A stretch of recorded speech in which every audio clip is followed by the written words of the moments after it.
제일 하단에 나옵니다.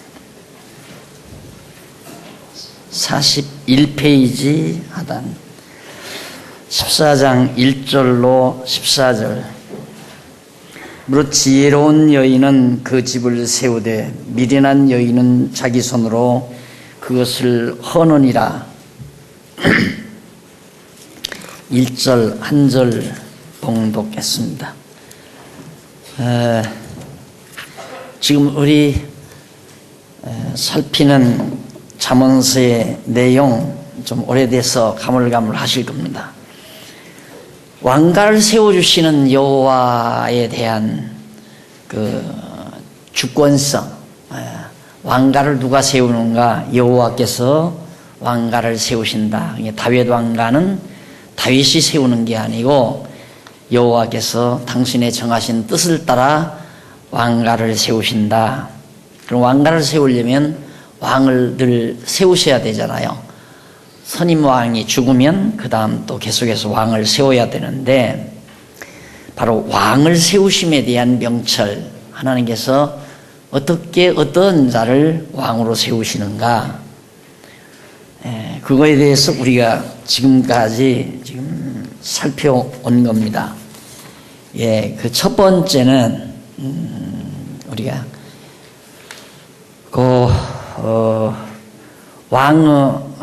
왕가를 세우시는 여호와 하나님 여호와에 대한 교훈을 우리가 살피면서, 첫째로 조금 오래됐으니까 정리하고 넘어가십시다. 10장 한번 펴보실까요?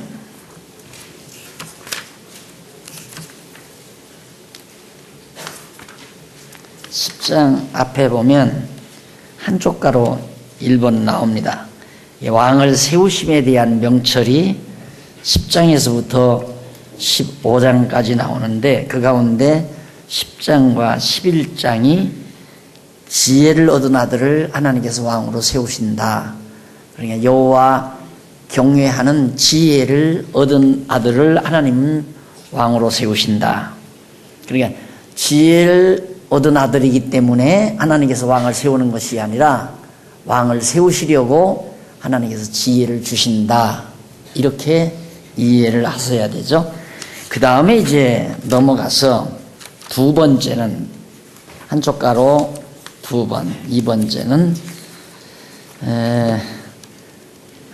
26페이지에 나오죠. 4226페이지에 훈계를 듣는 아들을 세우신다. 하나님의 교훈의 말씀을 잘 듣는 자, 지혜 있으니까 듣죠. 이것도 훈계를 들었기 때문에 왕으로 세우는 게 아니고, 하나님께서 왕으로 세우시려고 듣는 귀를 주셔서 하나님의 말씀 훈계를 듣게 해주신다. 그 다음 이제 오늘 공부할 내용이 여호와를 경외하는 자를 하나님이 세우신다. 이것도 역시 마찬가지입니다.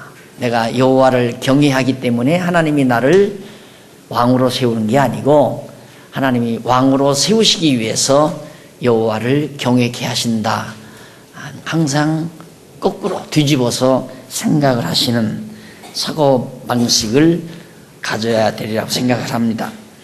그래서 그 여호와를 경외하는 자를 세우기 위해서 이제 세우시는 하나님을 우리가 배워나가는데, 14장 1절로 14절까지는 지혜로운 자와 미련한 자의 행동한 것, 지혜로운 자는 어떻게 행동하고 미련한 자는 어떻게 행동한 것에 대해서 가르쳐주는 내용입니다.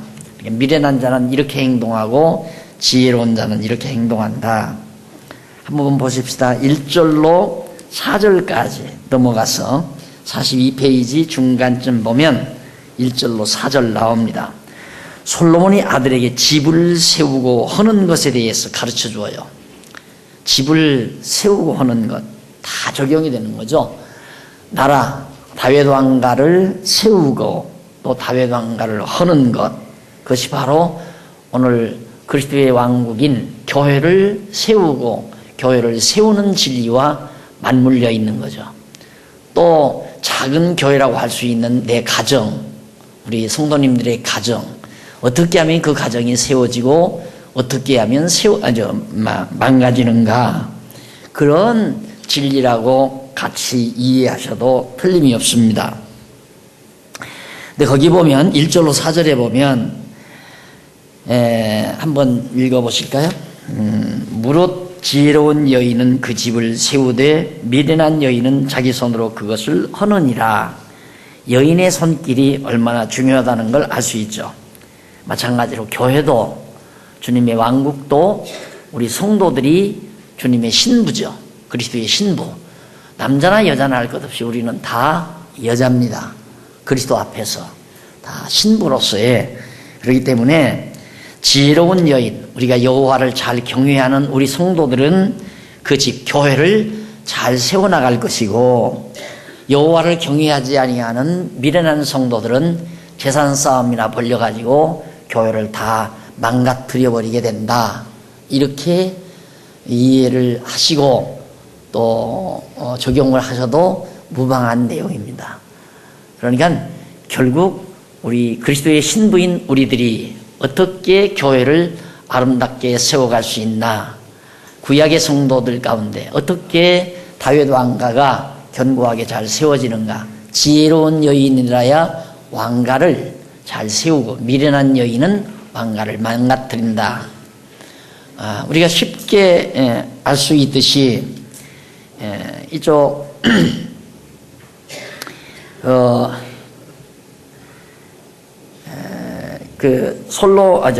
솔로몬 때, 솔로몬이 다윗 말기에 솔로몬이 왕 될 때 그 아도니아의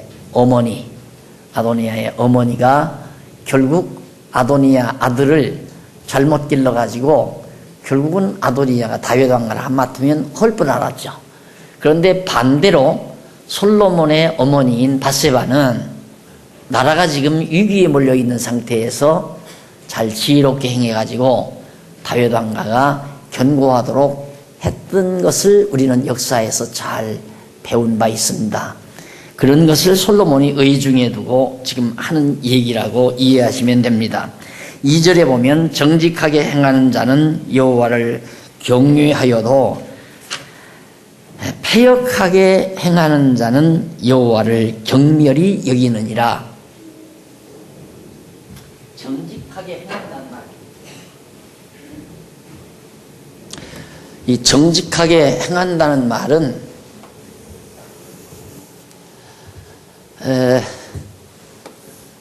하나님의 작정, 그리고 다윗, 모세에 대한 언약, 그리고 솔로몬, 이게 되죠.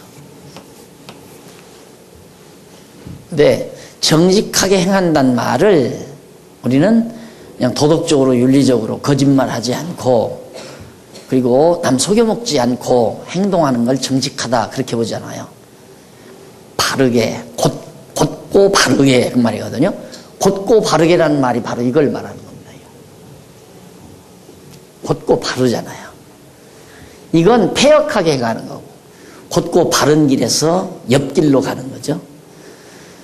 그러니까 완전히 성경에 나오는 용어를 완전 신중심, 하나님 중심의 용어로 우리가 재해석하지 아니하면 성경을 바르게 이해 못합니다.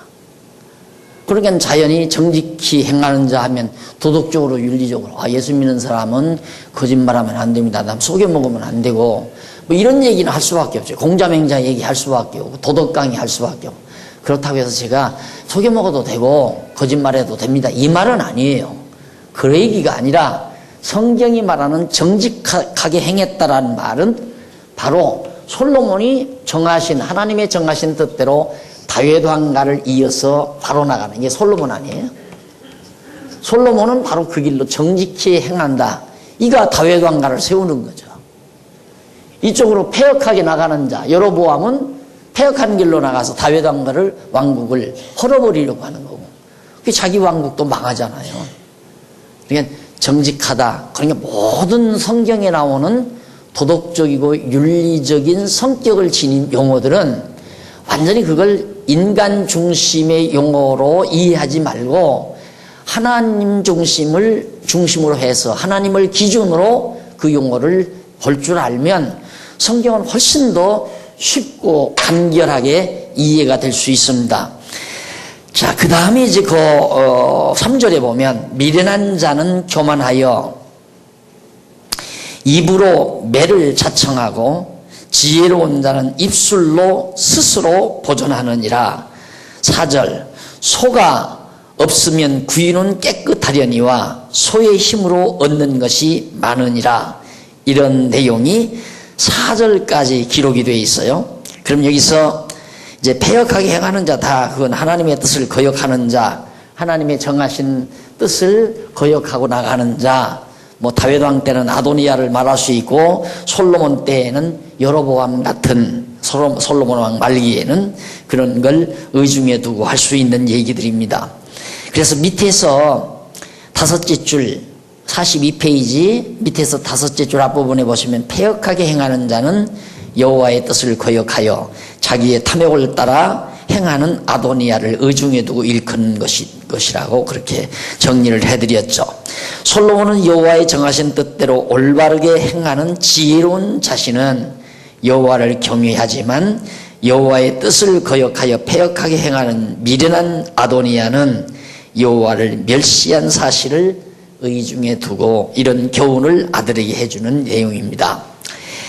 자, 그리고 이제 43페이지에 와 보시면요, 깨끗하려니와 하는 말이 나와요. 깨끗. 이제 5째 줄 뒷부분에 보시면 43페이지 제일 위에서 5째 줄 뒷부분에 보시면 여기서 깨끗하게 하려니와 라는 말이 나오는데 원문으로 바르라고 해요. 바르라고 하는 이 단어 하나가 깨끗하게 하려니와 라고 번역이 된 거죠. 그런데 이는 사랑받는 또는 빈, 순수한, 이런 사랑을 받는 또는 빈, 텅 빈, 그리고 순수한 그런 뜻으로서 본문에서는 문장 내용으로 보아서 아무것도 없이 빈이라는 말로 번역하는 것이 아주 자연스럽습니다.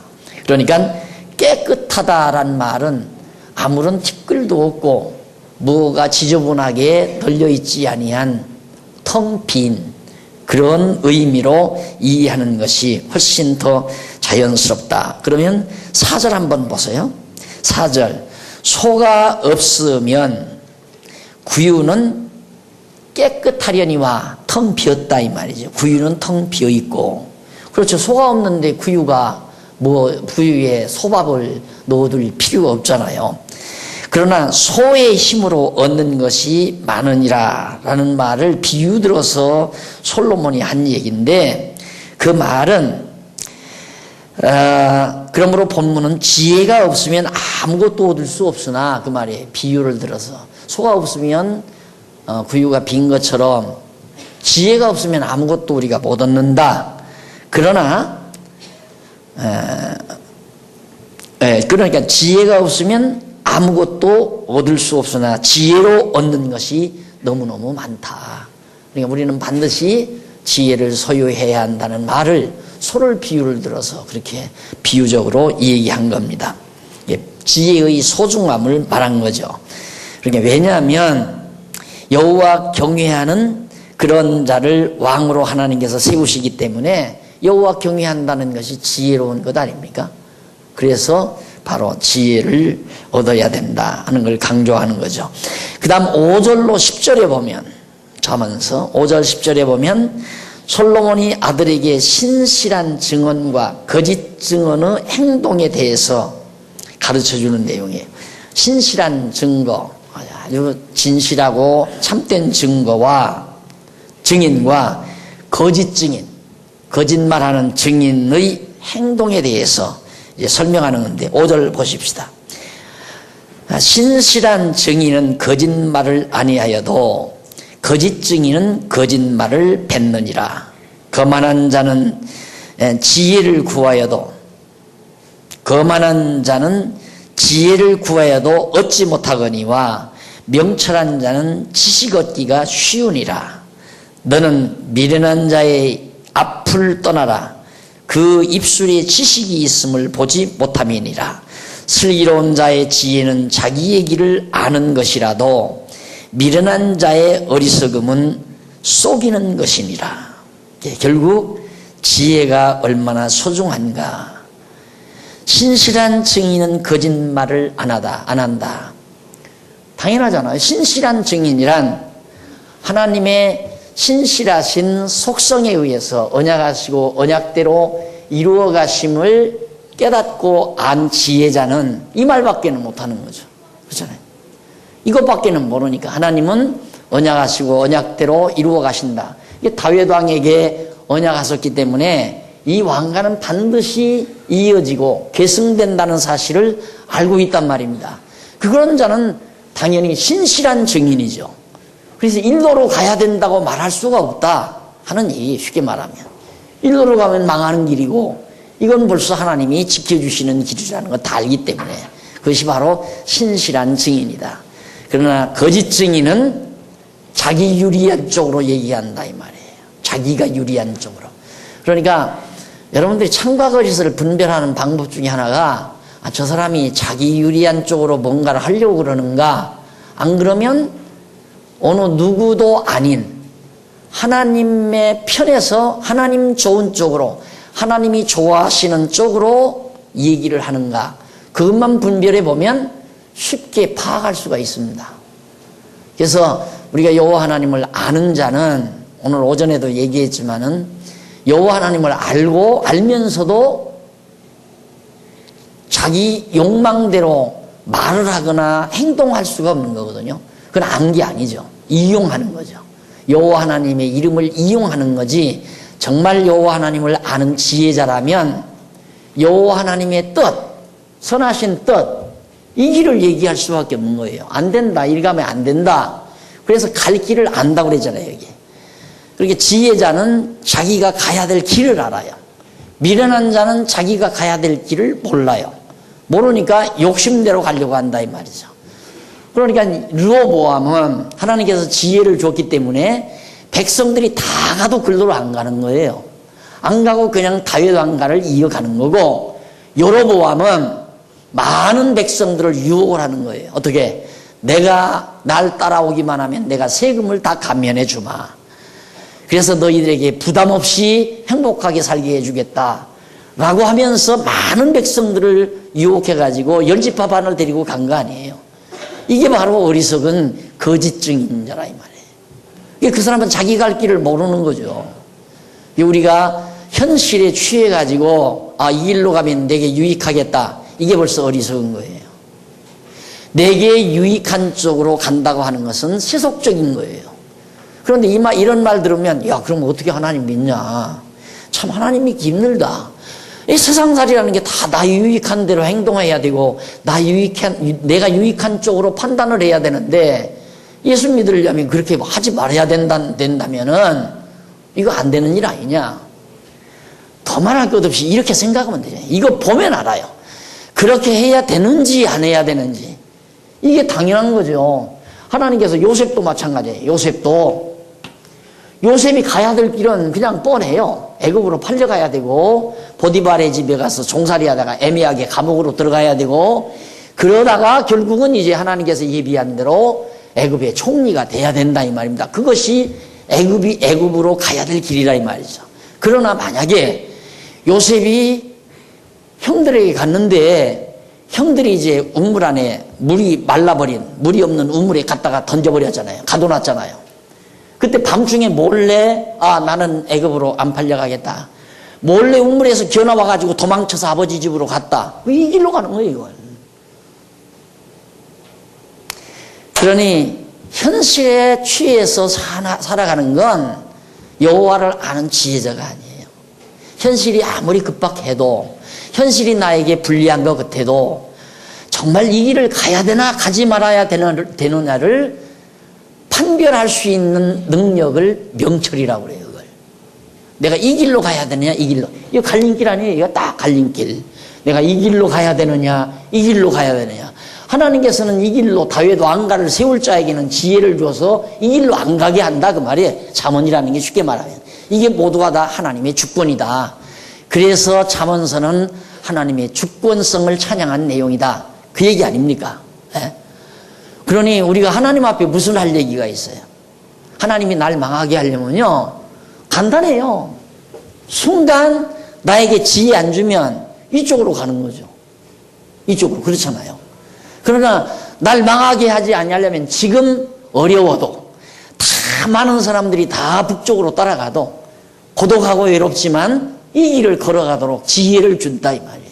그래서 지혜자는 자기 갈 길을 안다. 그 말을 시편 기자는 여호와의 말씀은 나의 발의 등불입니다 이 말이에요. 여호와의 말씀은 나의 발의 등불입니다. 내 발의 등불입니다. 등불이란 발이, 자, 캄캄한 밤에는 발 이렇게 더듬더듬 하잖아요. 왜? 앞에 돌뿌리가 있나 없나 모르니까. 그러나 환한 등불이 있다면 척척 걸어가잖아요. 다 보이니까. 여기를 밟아야 되나 안 밟아야 되나 알기 때문에. 뭐가? 하나님의 말씀이, 지혜의 말씀이 곧 내 발의 등불이다 이 말이에요. 나는 진짜 이 잠은 한마디 할게요. 속된 말로 미치겠어요 진짜. 어떻게 이럴 수가 있는지 몰라. 와, 진짜 솔로몬 지혜자예요. 진짜 탐복할 만한 지혜자란 말입니다. 이게 다 이렇게 우리 성도님들이 다 됐으면 하는 간절한 소망, 그거죠. 우리가 모두가 다 이 놀라운 지혜를 하나님께로부터 받았으면 얼마나 좋겠나. 이 지혜를 받으면 막 명철이 따라오고 총명이 따라오고, 그래서 내가 가야 될 길과 가지 말아야 될 길을 분별할 수 있고, 그거 얼마나 좋겠어요. 그러니까 하나님께서 그걸 내가 하려고 노력한다고 해야 되는 게 아니에요. 하나님이 그렇게 인도해 가시는 거죠. 그리고 와서 살다가 보면, 야, 하나님 날 잘 인도하셨다. 지금 여러분 지금 다 그러죠. 하나님 지금까지 하나님 날 참 잘 인도해 오셨다. 나는 잘못 인도해 왔다고 생각해요 하는 사람은 지금 팔려가고 있는 거예요. 애굽으로 팔려가고 있는 상태. 잘 가고 있는 거예요. 몰라서 잘못 왔다고 생각하지 잘 가고 있는 거예요. 아이고 나는 망했다 라고 지금 생각하는 분도 있습니까? 망했는데 지금 가고 있어요? 그것도 역시 마찬가지로 애굽으로 팔려가거나 애매히 누명을 쓰고 감옥에 들어가거나 같은 얘기죠. 르호보암도 마찬가지 아닙니까? 르호보암도 백성 다 뺏기고 신하들도 뺏기고, 그리고 막 대적의 위협, 북쪽에서 여로보암이 막 쳐들어오려고 그러잖아요. 그런 위기를 맞게 되고, 이런 것들이 다 어려움을 겪지만 그래도 르호보암이 택한 길은 하나님께서 르호보암에게 지혜를 줘서 다윗 왕가를 꿋꿋이 지켜나가도록 섭리해 가시는 하나님의 역사였다. 그것을 배후에 깔고 지금 5절로 10절 이하의 내용을 말씀하고 있는 겁니다. 그 다음 이제 조금 더 읽어보십시다. 7절, 8절. 7절. 너는 미련한 자의 앞을 떠나라. 그 입술에 지식이 있음을 보지 못함이니라. 미련한 자의 앞에 있으면 이게 미련한 거예요. 여기서 떠나야지. 미련한 자와 같이 앉아있으면 자꾸 유혹이 오잖아요. 이봐라, 더 좋지 않느냐, 이렇게 하면 더 좋지 않느냐. 봐라, 너 아버지가 얼마나 세금 많이 거두어가지고 백성들을 괴롭혔느냐. 그러니까 너 왕 포기하고 날 따라와라. 여로보암이 계속 그러면, 잘못하면 르호보암이 여로보암의 유혹에 빠져서 따라가 버리면 다윗 왕가는 끝장나잖아요. 그런데 하나님께서 다윗 왕가를 세우기 위해서 르호보암에게 여호와 경외하는 지혜를 줘가지고 다 백성들이 12지파 가운데 10지파 반이 다 따라가도 그거 쉽지 않잖아요. 여러분, 만약의 경우 우리 교인이 지금 예를 들어 1000명이라 하십시다. 1000여 명 교인인데, 와, 850명, 900명 가까이가, 이거 아니다, 이렇게 해야 된다 하고 다 나갈 때 나머지 사람들이 요동을 안 하겠어요? 그래서 거기서 떠나야 된다 이래요. 이게 떠나야 된다. 그래서 오전에도 말했지만 미련한 자하고 가까이 친구해서 지나게 되면 자기도 모르는 순간에 자꾸 미련해진다니까요. 그런 정보를 자꾸 듣게 되면 올바른 판단력이 자꾸 흐려지잖아요. 그걸 지금 솔로몬이 아들에게 잘 가르쳐주고 있는 겁니다. 그 다음 8절에 보면 슬기로운 자의 지혜는 자기의 길을 아는 것이라도, 지혜롭고 슬기로운 자는 자기 갈 길을 알고 미련한 자의 어리석음은 속이는 것이니라.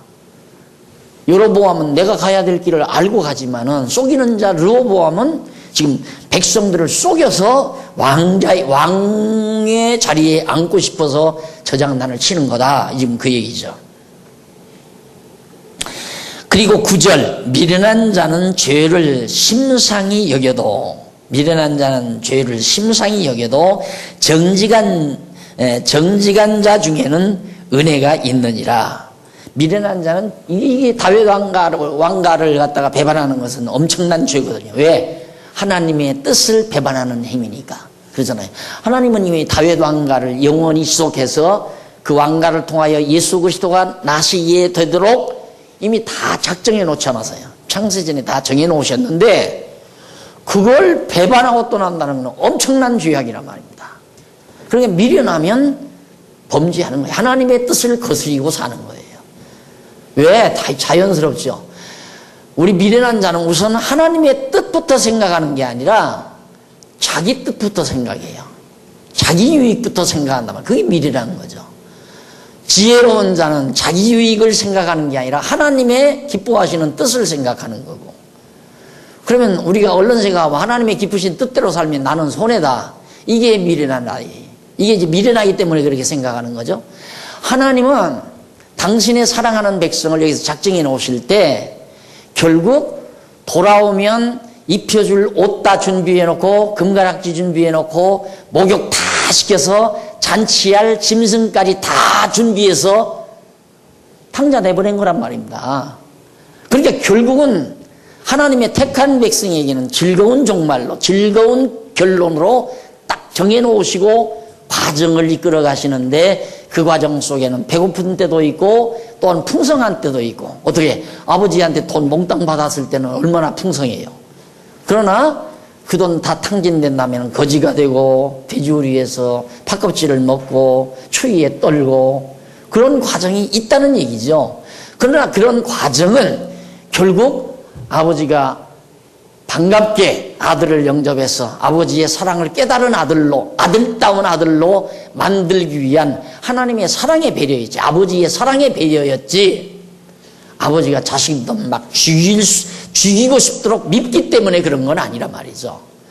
이걸 우리가 안다면 하나님을 위해서, 하나님의 영광을 위해서 하나님의 기쁘신 뜻대로 산다는 건 나에게 엄청난 피해라고 생각하는 것은 아주 옹졸한 생각이죠. 어리석은 거란 말입니다. 그러면 이런 얘기를 하면 결국은 나 이 다음 아버지가 날 맞아들여서 금가락지 껴주고 좋은 옷 입혀주고 잔치 베풀어 주기 때문에 나는 이렇게 해야 되겠다. 그렇게 생각하면 안 돼요. 무조건 하나님은 우리 아버지 아니에요. 날 선택한 자란 말입니다. 그러니까 하나님의 뜻대로 사는 것이 당연하다는 생각.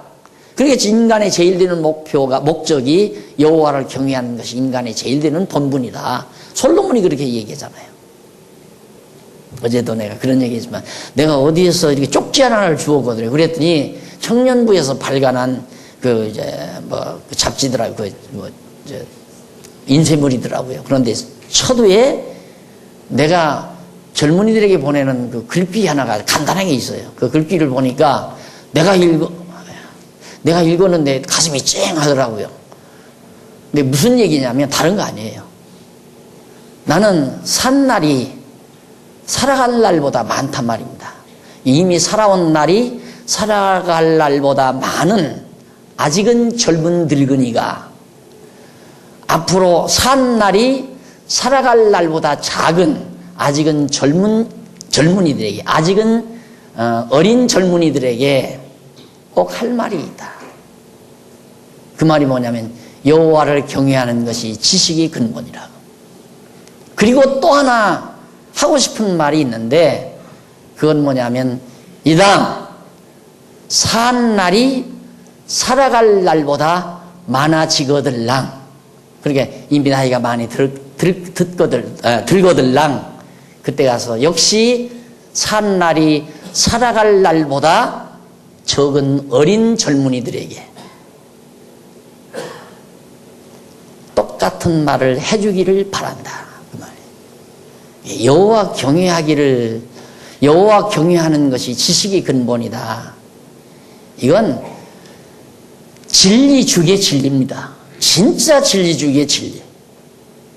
그러니까 그 지혜를 우리가 가지고 있다면 여호와가 뭡니까? 하나님께서 모든 일 작정해 놓고 성취해 가시는 분 아니에요? 이게 여호와란 말이죠. 이 여호와를 경외한다면 당연히 여호와 경외하는 쪽으로, 하나님이 기뻐하시는 쪽으로 일을 선택하고 그렇게 결정하고 해서 살아가는 것이 지혜자지. 자기 욕심대로, 자기 욕망대로 우선 당장 눈앞의 이익만을 바라보고 사는 것은 미련한 자들이 선택하는 행위라 말이죠. 명철하지 못하고 총명하지 못한 자들이.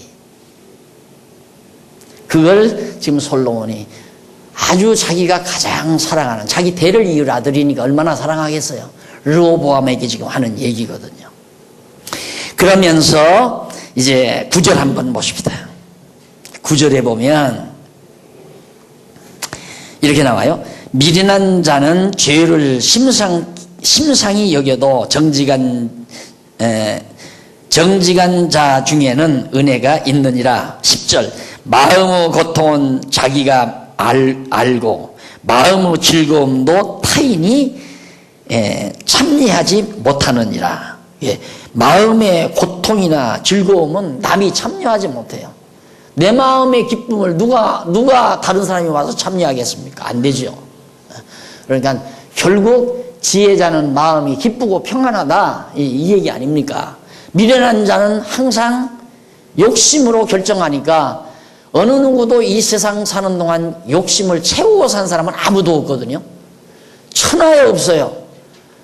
욕심을 채운 사람은 이 세상 살다 간 인간 중에도 없고 지금 현재 살고 있는 사람도 없고 앞으로 살아갈 사람도 아무도 없다 이 말이죠. 그러니까 불만이죠. 채우지 못하면 불만 아니에요. 그러니까 결국 우리는 하나님의 여호와 중심의 결정, 여호와 하나님 아버지의 결정 따라 사는 것이 아주 지혜로운 자의 올바른 태도다 하는 것을 10절까지 우리가 살펴봤습니다. 자, 그 다음 이제 11절, 14절 남았는데요. 시간이 많이 갔네요. 많이 갔으니까 그 다음 시간에 우리 살펴보도록 하고, 우선 어떻게 끝나고 다시 사회 하실래요? 제가 일단 얘기 좀 하고 하시죠. 오늘 이제 연이어서 바로 이제 우리 체제개혁에 대한 건데, 오늘 말씀을 여러분들이 아주 중요하게 생각을 하시면서 한번 여러분들이 생각을 더 집중하시는 게 매우 좋으리라고 생각합니다. 지금 이제 이런 지난번 말씀을 드렸는데